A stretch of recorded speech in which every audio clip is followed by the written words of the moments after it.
Quest'anno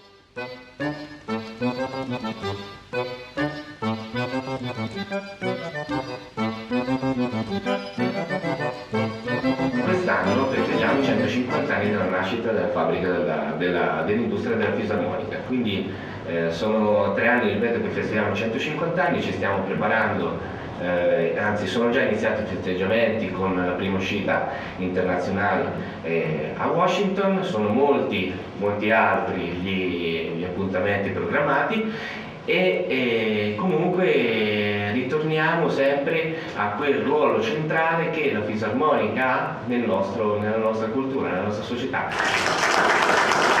Ci troviamo qui all'Auditorium San Francesco di Castelfidardo, dove domani si aprirà la mostra di strumenti musicali storici Farfisa. Siamo qui con un personaggio molto importante che è di Camerano, è il professor Sandro Strologo. Io chiedo al professore come è venuta l'idea di scrivere questo libro sulla Farfisa. Sì, buonasera a tutti. L'idea di scrivere la pubblicazione sulla Farfisa è venuta, non dico casualmente, ma discende da una serie di iniziative che avevo iniziato a fare precedentemente, essendo di Camerano, che è la patria di Silvio Scandalli, grande costruttore di fisarmoniche, che ha iniziato subito dopo la Prima Guerra Mondiale e nel 1946, insieme a Paolo Settimio Soprani, e questo è noto, ha costituito la Farfisa. Professore, dopo aver scritto questo libro sulla Farfisa, quali obiettivi si è prefisso di raggiungere per poter portare questo nome sempre più a disposizione anche delle persone che non conoscono questa grandissima azienda? Sì, effettivamente le iniziative che ho in mente sono tante, sono numerose. Solo che logicamente richiede la collaborazione e l'interesse delle enti preposti, anzitutto il Comune di Camerano e il Comune di Castelfidardo, sotto il quale appunto la Farfisa stava, e mentre attualmente esiste già un museo della fisarmonica qui a Castelfidardo, è mia intenzione fare in modo che anche a Camerano possa nascere un museo. Però ecco, anziché riferito esclusivamente alle fisarmoniche, fare un museo specifico sulla Farfisa che coinvolge sia la personalità di Silvio Scandalli come costruttore di fisarmoniche e come socio della Farfisa, come pure di Paolo Settimio Soprani, fondatore insieme a Scandalli della Farfisa stessa, per cui si tratta di allestire delle sale con strumenti riferiti a tutto il periodo della Farfisa, che inizia nell'agosto del 1946 con la costruzione delle fisarmoniche, che poi con il crollo e con delle vendite delle fisarmoniche attraversa periodi diversi con una diversificazione dei stessi strumenti, giradischi, diversi modelli di organi elettrici, quindi l'aria azionata da dei motorini elettrici, per arrivare poi alle prime fisarmoniche elettroniche fino ai primi strumenti organi elettronici, che dai più semplici, tipo il Compact Duo, primo strumento organo elettronico, arriverà poi al famosissimo Pergamon, che è un strumento mastodontico, un'orchestra piena. Ed è mia intenzione appunto fare in modo che in questo museo ci possa essere tutta questa produzione attraverso la serie dei modelli, attraverso i vari periodi storici della ditta Farfisa, ed è questo appunto il mio obiettivo fondamentale, grazie anche appunto a quell'archivio di cui facevo cenno, che può essere sempre un punto di riferimento per una validità storica della ditta Farfisa. Professore, quando si parla di Farfisa, viene naturale parlare di un grande musicista che è Gervasio Marco Signori? Effettivamente parlare di Marco Signori È come, a mio parere, parlare di Paolo Soprani per la fisarmonica. Per me ci troviamo sullo stesso livello. Se Paolo Soprani rappresenta il costruttore di fisarmoniche che per primo ha saputo impiantare un'azienda e ha dato il lavoro a tantissime persone, la figura di Marco Signori io la vedo allo stesso piano, perché Marco Signori è stato quello che ha portato la fisarmonica in tutto il mondo, non solo in Italia ma in tutto il mondo, quindi solo questo già meriterebbe un riconoscimento valido, per non parlare poi di tutte quelle che sono state le esibizioni non solo in Italia ma molto all'estero, a Londra, in Germania. E ci sono stati, specialmente nel suo periodo d'oro, che a mio parere è intorno agli anni per tutto il decennio degli anni 60 e ancor più, per arrivare poi dopo anche in Australia, in Brasile, la figura del concertista Marco Signori, che anche attraverso la Farfisa riesce a portare e a diffondere la fisarmonica in tutto quanto il mondo. Tutti conoscono Gervasio Marco Signori, musicista, concertista, invece il Gervasio uomo, l'uomo normale. Sì, io ho avuto la fortuna di vivere molto vicino a Gervasio Marco Signori, e specialmente in questi ultimi anni, da quando appunto ho iniziato a scrivere sulla fisarmonica, e per me si è dimostrato ed è stato sempre un amico affezionatissimo.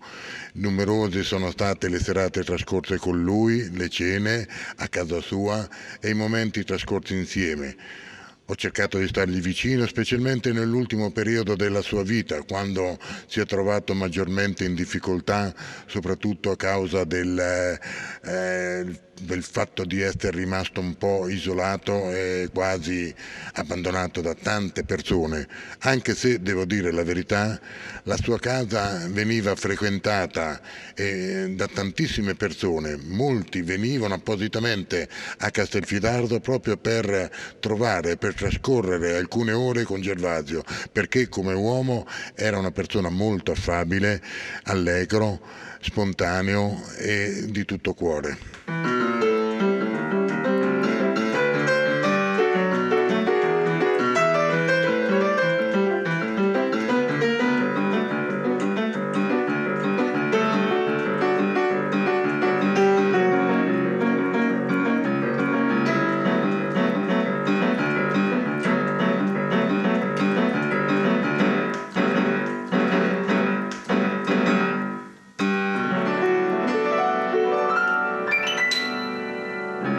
Sono Santi Latora, non so se mi conoscete, sono capitato qui nelle Marche tanti anni fa, nel 67, suonavo con un mio gruppo in un locale della Riviera Marchigiana, esattamente al Santa Cristiana, era l'hotel che adesso non so se c'è ancora. E suonando in questo locale ho avuto l'opportunità di conoscere una sera il presidente della Farfisa, che era il signor Paolo Settimio Soprani. Questo signore mi ha sentito suonare, allora suonavo l'organo, diciamo, nel gruppo, mi ha sentito suonare e mi ha proposto di venire a lavorare nella Farfisa. Io ci ho pensato un po', ne ho parlato in famiglia, dopodiché abbiamo deciso di trasferirci nelle Marche. Vivo nelle Marche dal 67, ho lavorato alla Farfisa per 12 anni, la Farfisa mi è rimasta veramente nel cuore perché è stata l'azienda che più di ogni altra ho amato. Ho avuto anche l'opportunità di lavorare con un grande fisarmonicista che purtroppo non c'è più, è stato Gervasio Marco Signori.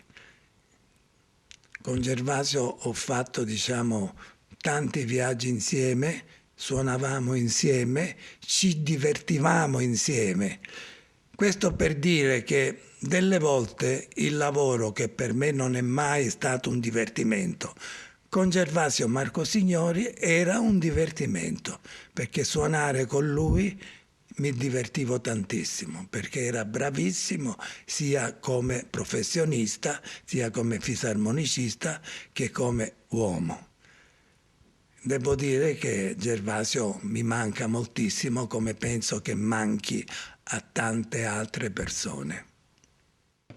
E siamo qui con un personaggio storico anche lui di Castelfidardo, perché questo signore, Carini Nazareno, ha dato la sua vita alla fisarmonica come tecnico e come rivenditore di tutte le parti di questi bellissimi strumenti. Io vorrei che il signor Nazareno ci raccontasse un po' la sua vita, come ha iniziato a fare questo lavoro, tutta questa sua vita dedicata a questo bellissimo strumento. Io, guardi, ho 80 anni. Per 35 anni ho costruito sempre le fisarmoniche con mio padre, che era un artigiano. Dico 35 anni in anni, però in ore sono 70 anni che lavoro nelle fisarmoniche. Poi ho diversificato il lavoro e ho aperto una grande rivendita di accessori per strumenti musicali e fornivamo tutte le fabbriche del mondo gli strumenti musicali. Quindi per me la fisarmonica, oltre che la suonavo, è una fisarmonica, la sento veramente nel cuore. La fisarmonica ritengo che sia stato ed è un grandissimo strumento che dà possibilità immense e pochi sono strumenti, diciamo, che possono dare queste possibilità. Se noi pensiamo ad esempio che la fisarmonica oggi è uno strumento talmente perfezionato, è uno strumento puramente polifonico, è uno strumento che consente un'infinità di effetti speciali, è uno strumento che possiamo orchestrarlo. Se pensiamo solamente che nella fisarmonica, pigiando un bottone, noi abbiamo 12 suoni contemporanei, 12 frequenze, è come se avessimo 12 clarini davanti, noi con un dito. Con le due mani possiamo ottenere 49, con la fisarmonica possiamo fare tutto. Possiamo, diciamo, suonare qualsiasi tipo di musica. E la fisarmonica per me personalmente è stata ed è un grande strumento che veramente me lo sento nel cuore. E ad esempio io ho avuto la possibilità di conoscere i più grandi suonatori del mondo proprio nel magazzino mio, da avere, diciamo, preso anche dei rapporti d'amicizia veramente che anche tutt'oggi sussistono. Purtroppo quest'anno abbiamo avuto un grossissimo lutto a Castelfidardo con la perdita del nostro amatissimo Gervasio. Un ricordo di Gervasio che ci può dire qualcosa? Allora, io a Gervasio Marcosignori lo conosco da quando, diciamo, sono nato. Gervasio Marcosignori. Gervasio Marcosignori per me era un carissimo amico, però da quando sono andato in pensione, 8 anni fa, 10 anni fa per esattezza, ho avuto dei rapporti molto personali con Gervasio. Noi con alcuni altri amici almeno 4-5 volte al mese andavamo a trovare a casa, prendevamo un tè assieme, quello che sia. Avevo anche delle confidenze che Gervasio, diciamo, mi ha concesso di sapere. E posso dire una cosa, che mia moglie in occasione del mio compleanno aveva detto, mia moglie a tutti, che io ho 2 passioni nella vita, la fisarmonica e i nipoti. Per farmi un regalo ha invitato gli amici più stretti, fra cui Gervasio Marcosignori. Quindi le ultime fotografie, che era del 13 febbraio, Gervasio Marcosignori l'ha fatte con me. Ci può dire qualcosa di Gervasio come uomo, diciamo così, normale e come musicista? Allora, come musicista non c'è bisogno che dico nulla perché lo sappiamo tutti. Quando un musicista, diciamo, è stato, diciamo, al cospetto dei più grandi personaggi, ha suonato di fronte al Duce, Mussolini, ha suonato di fronte al Papa, Pertini, alla Regina Elisabetta, ha suonato nei più grandi teatri del mondo, quindi non c'è bisogno di dire chi era Gervasio, era l'Oscar mondiale della fisarmonica. Come persona era una grande persona. Ultimamente, diciamo, forse era molto depresso anche per la mancanza, con l'età, la mancanza della moglie già da diversi anni.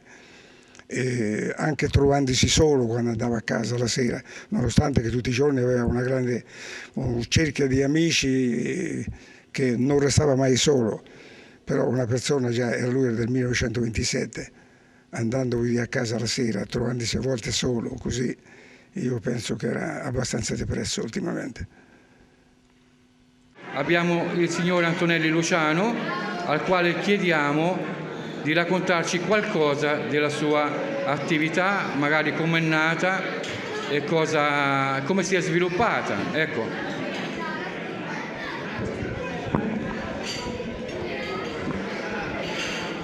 Buonasera, anzitutto desidero ringraziare Claudio Capponi e i suoi collaboratori per questa bellissima iniziativa e poi soprattutto per l'idea che ha avuto, veramente interessante e favolosa, e la presenza vostra lo dimostra, quindi inviterei tutti a fare un grosso applauso e un ringraziamento. Troppo buono. E vi dirò qualcosa della nostra azienda. La nostra azienda è una delle più vecchie del settore musicale, è stata fondata da mio padre nel 1935 dopo un'esperienza nella Settimio Soprane come responsabile del reparto voci armoniche, e si è sviluppata nel tempo trasformandosi, cercherò di essere breve perché la storia è lunga, se consideriamo che sono passati quasi 80 anni. E allora l'azienda si è sviluppata negli anni 30 perché, come saprete, dopo la famosa crisi, il mercato americano si è aperto agli strumenti musicali, e che è stato poi il settore che ha iniziato l'industrializzazione del nostro territorio, che era prevalentemente agricolo. Nel dopoguerra l'industria delle fisarmoniche si è sviluppata ulteriormente fino agli anni 55, dopodiché è cominciata la crisi. È cominciata la crisi delle fisarmoniche e abbiamo cercato un po' tutti a diversificare, eccetera. Noi in particolare siamo entrati in nuovi settori, anche perché io per primo e mio fratello subito dopo siamo entrati in azienda e abbiamo seguito 2 indirizzi diversi. Io mi sono occupato della fondazione dell'Alenco Italiana, fabbrica giradischi svizzera, con la quale abbiamo fatto una società nella quale io sono stato vicepresidente e responsabile dal 1962 al 1970. Tant'è vero che lo sviluppo è stato talmente importante che io ho cominciato, eravamo io, un ingegnere e una ragioniera nel 62 e l'ho lasciata nel 70 con 565 persone impiegate in azienda. Fine anni 80 e noi vendemmo l'azienda giocattoli al gruppo Bontempi e io mi ritirai e cambiai completamente lavoro. Mio fratello invece, insieme al figlio, continuò l'attività del settore meccanico, continuando anche la tradizione paterna di voci armoniche. Questa azienda ha superato questi momenti di riduzione e ha mantenuto comunque per tanti anni e fino ad oggi quella tradizione, quel mestiere tradizionale di fare le voci come nel modo italiano. Ecco, ci sono delle caratteristiche, io non vorrei andare troppo nel tecnico, però le voci italiane hanno sempre avuto, essendo legate in modo indissolubile a Castelfidardo, a questa tradizione solida e assolutamente, come dire, elaborata, in cui si è in qualche modo specializzata e migliorata nel tempo, in un modo empirico. Cioè c'è stata una dialettica tra i costruttori e gli utilizzatori, cioè i musicisti, che ha portato al miglioramento sia delle fisarmoniche e anche delle voci. Vi posso ricordare dei fatti relativamente alle voci, per esempio l'impiego di una lega di alluminio con delle caratteristiche diverse, che ha cambiato la timbrica della voce.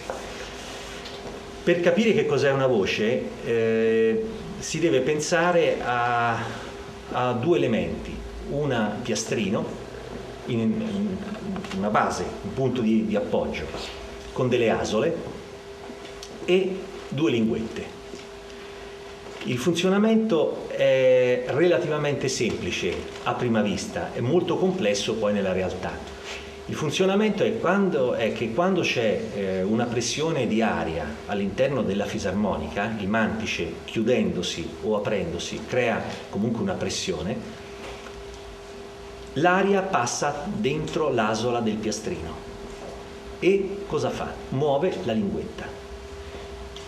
Questo passaggio di aria all'interno dell'asola con la linguetta che apre e chiude genera il suono della voce, che è il suono della fisarmonica.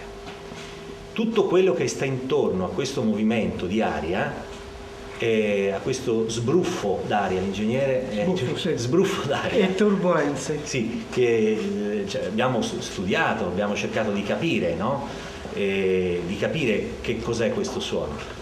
Questo suono è sottoposto a tutta una serie di variabili che dipendono dalla forma dell'asola, dal profilo della linguetta, dell'ancia, dallo spessore del piastrino e da tante altre variabili, dalla composizione dell'acciaio o dell'alluminio.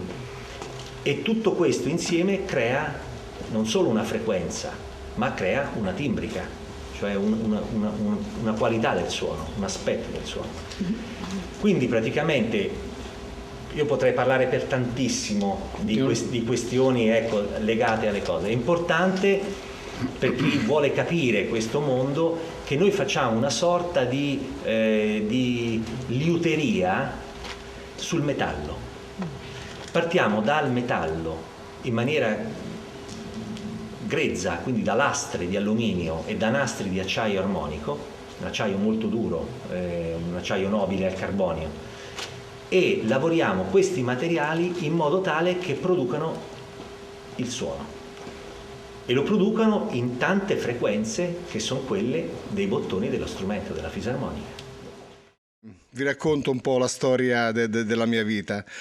Parecchi anni fa, nei mitici anni 60, mi è venuto in mente di iniziare questa attività musicale, diciamo da musicista.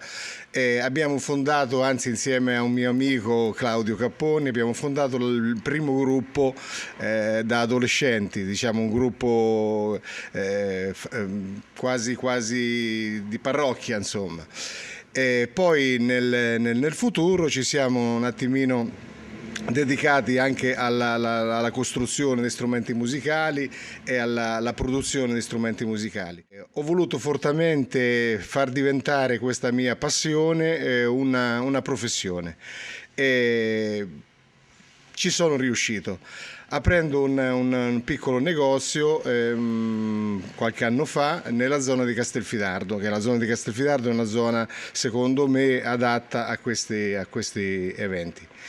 E praticamente ho tirato avanti per un po' di anni, poi dopo mi si è aperta l'occasione di venire in un palazzo storico, il Palazzo Soprani è praticamente il tempio della musica mondiale, lo conoscono in tutto il mondo, quindi mi è stata data questa possibilità di aprire la mia attività di vendita di strumenti musicali in questo negozio.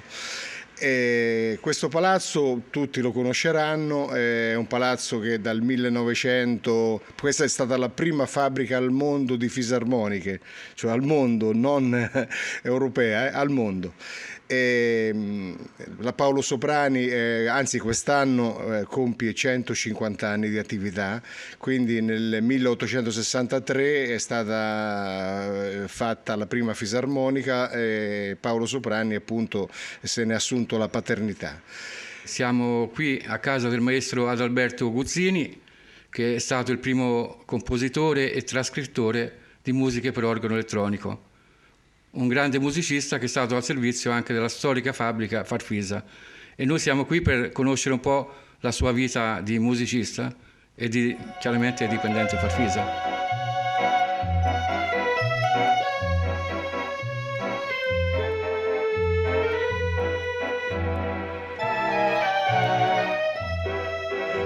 Io ho iniziato con lo studio della fisarmonica, con un maestro che veniva in casa a insegnare addirittura a mia sorella, non a me. E poi ho visto che potevo imparare anch'io a suonare la fisarmonica e difatti mi sono appassionato a questo strumento e ho iniziato gli studi.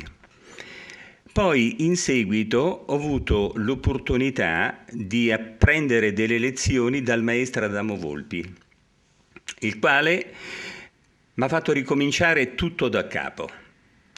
Mi faceva fare soltanto tecnica pura E un giorno il maestro Volpi mi sente suonare un motivetto, si incuriosisce e mi chiede cos'era e io gli dico che era un motivo mio. Lui me lo fa ripetere, mi dice chi mi aveva aiutato nell'armonizzare questo motivetto, perché conosceva naturalmente la mia cultura musicale, era proprio zero. E io l'ho detto che così lo facevo, lo armonizzavo come lo sentivo, a mio modo di sentire. E allora lui mi dice: Adalberto, lascia la fisarmonica, io ti insegno il pianoforte e tu vedrai che riuscirai anche a scrivere questi motivetti che sei in grado di realizzare, di immaginare. E così è stato, e ho studiato con il maestro Volpi pianoforte ed armonia. Poi successivamente ho conosciuto il maestro Fugazza e col maestro Fugazza ho fatto un piccolo corso di composizione. Poi questo maestro Fugazza mi chiede di venire in Farfisa come collaudatore di organi elettronici. Io difatti lascio il lavoro che avevo e vado in Farfisa e lì inizio. In Farfisa, con il contatto che avevo con questi strumenti, mi viene idea di scrivere alcuni pezzi originali per questo strumento, grazie anche al corso di composizione che avevo fatto in precedenza. E lì nasce la serie come composizioni originali per organo elettronico.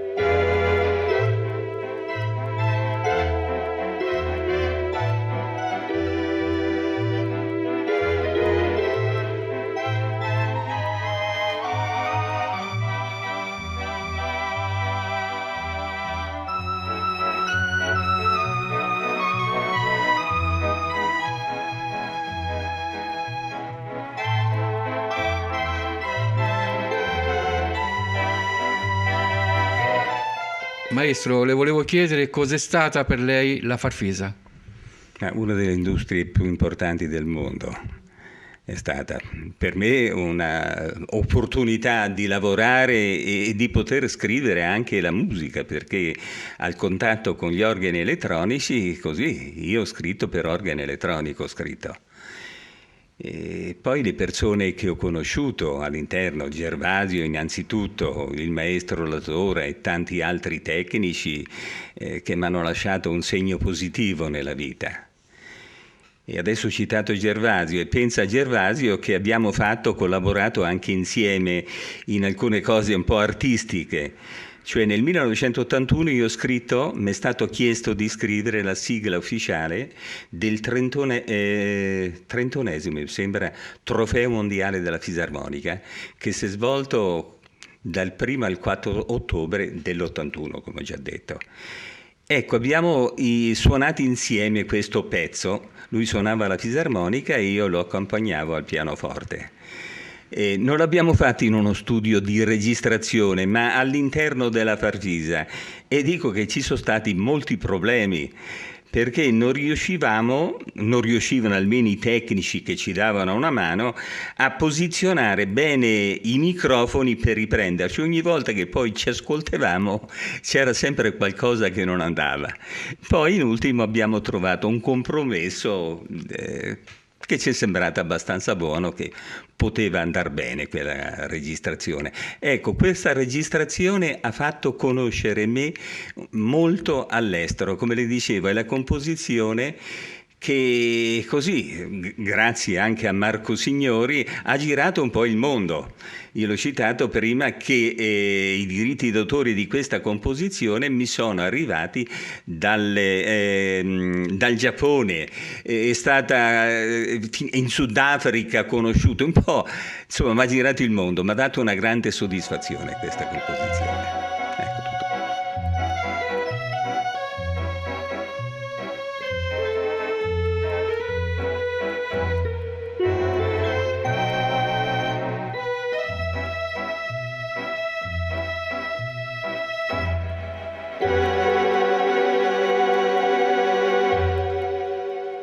Sono Riccardo Breccia, il presidente della ditta Victoria Accordions, fabbrica di fisarmoniche a Castelfidardo. Sono anche il nipote di Gervasio Marco Signori. Parlare di Gervasio Marco Signori ci vorrebbe un mese, è un personaggio talmente importante per la fisarmonica, per Castelfidardo, che io già da quando ero piccolo sentivo parlare di Gervasio Marco Signori, che era sempre all'estero, faceva concerti nei posti più importanti, è stato molto in Inghilterra, ha suonato molto anche in televisione per la BBC, e da quando ero bambino mi ricordo sempre di questo zio famosissimo che era amato da tutti.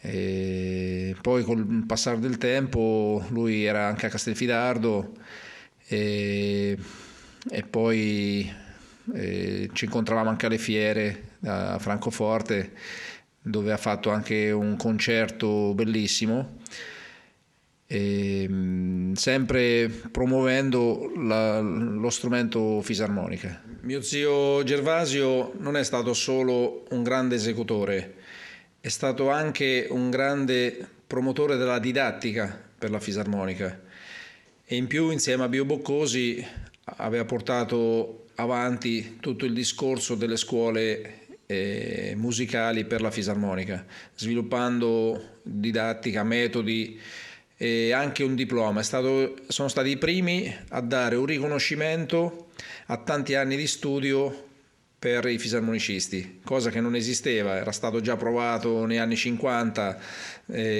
a entrare in conservatorio, poi era stato tutto abbandonato, però loro avevano continuato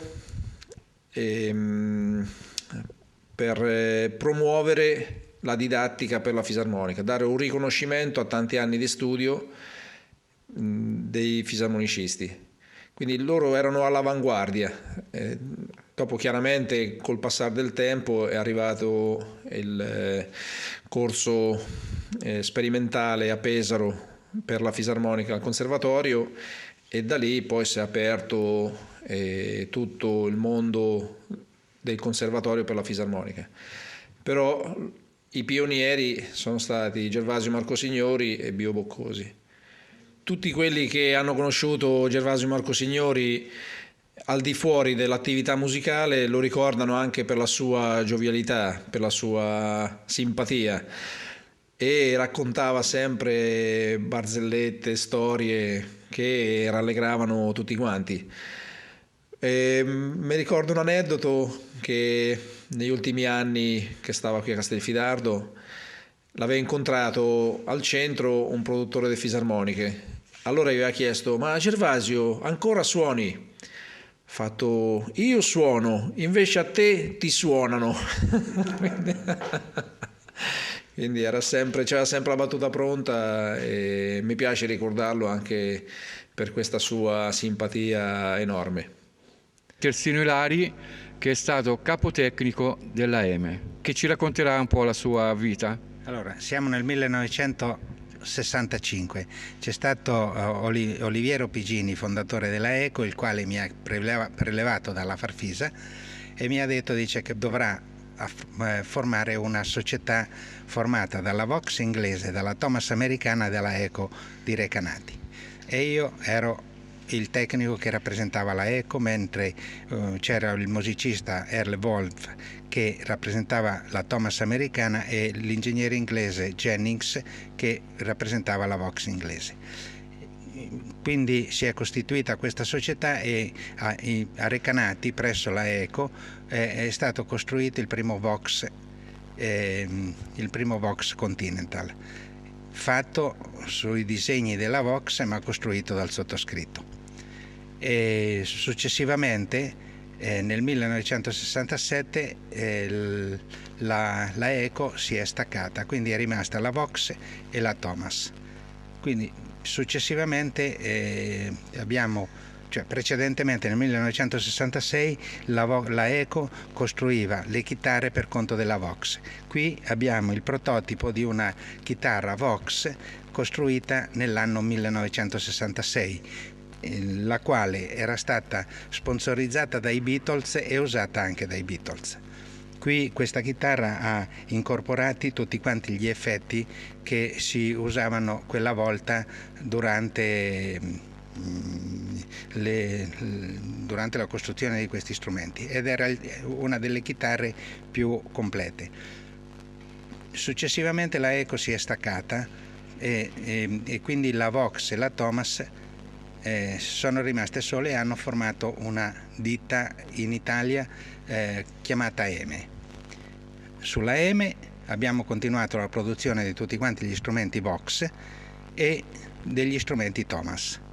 E questa società è stata in opera sino al 1980. Dal 1980 la fabbrica è stata assorbita dalla Farfisa di nuovo e quindi praticamente gli americani si sono ritirati.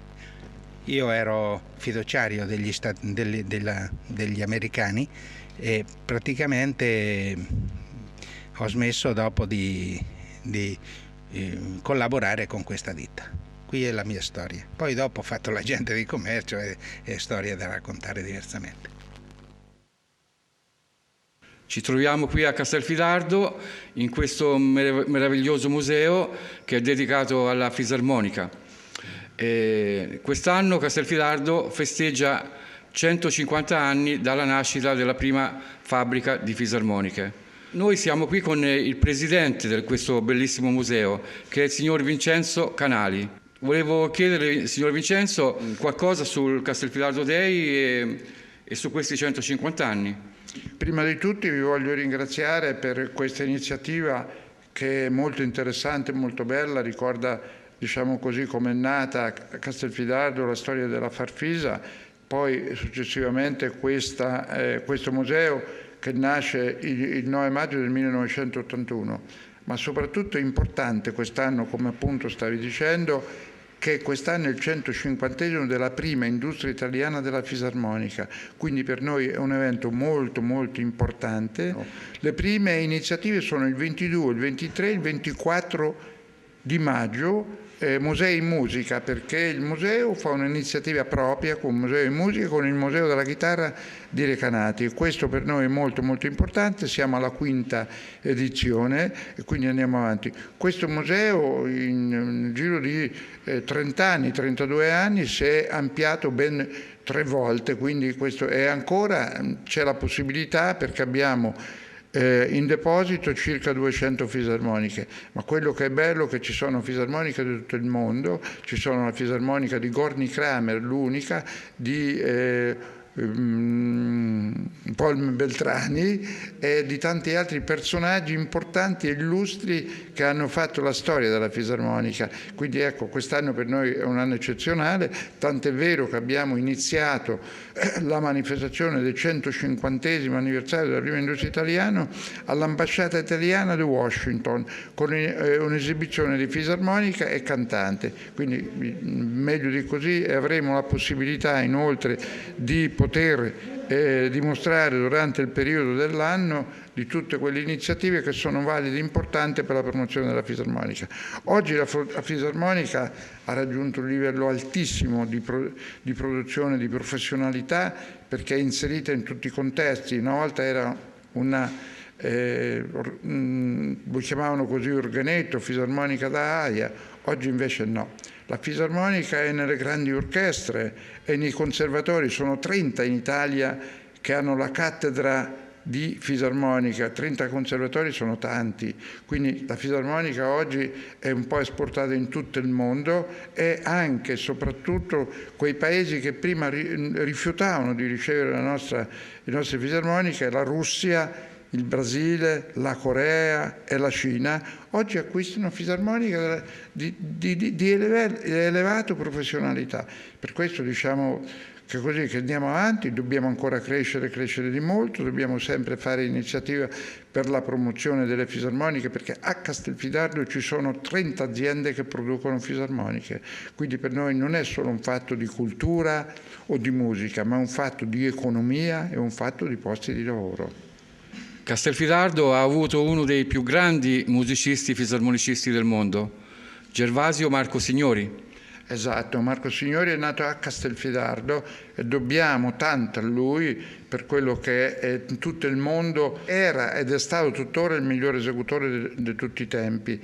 Gervasio Marco Signori, grazie anche a lui che abbiamo questo museo, perché abbiamo partecipato con lui a Portobello, perché questo museo nasce a Portobello e poi viene inaugurato a Castelfidardo il 9 maggio del 1981. Quindi Marco Signori è un personaggio che noi non potremo mai dimenticare. E Marco Signori è la fisarmonica è Marco Signori è anche Castelfidardo.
Arrivederci da Castelfidardo, dato che siamo in chiusura della manifestazione, e un ringraziamento particolare lo volevo porre a lei, signor Capponi, e alla TVA che curate questo progetto che portate avanti per la seconda edizione. Credo che sia un avvenimento molto importante per quanto riguarda Castelfidardo, anche perché portare delle persone dalla Sicilia comunque che hanno passione come voi, che mettete tutte le cose insieme per poter creare una situazione di conoscenza, comunque per far conoscere quello che nel territorio per noi come Castelfidardo è la cosa fondamentale, anche perché quest'anno è un'occasione, il 150esimo della prima industria della fisarmonica, per cui ritengo sia una cosa fondamentale questo che voi avete fatto come Castelfidardo Day, che è improntato sugli strumenti musicali, in particolar modo gli strumenti musicali della Farfisa. E niente, io vi volevo ringraziare appunto per questo che state facendo. Un saluto grandissimo da Castelfidardo alla Sicilia, e sperando in un proseguio di questa bellissima e interessantissima manifestazione, e il prossimo anno metteremo tutto il nostro appoggio per poter riuscire anche a livello nazionale e nonché mondiale di questa manifestazione.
Thank you.